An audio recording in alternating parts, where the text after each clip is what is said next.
bị dạ khát chụp bị à nghe nói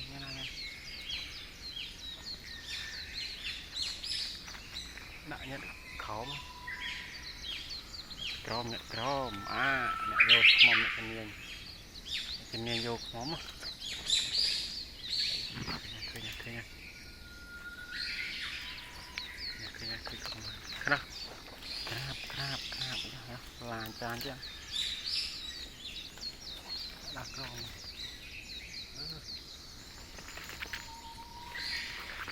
tích nó chậm tông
người ta vẽ đất áp nhất lưu thông thường rồi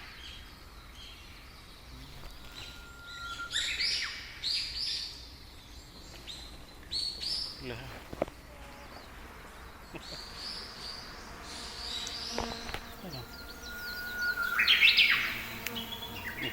cồn đỏ có cồn em cồn vô liêng nên ắt như sao đã tịch à mới tịch mặt á trời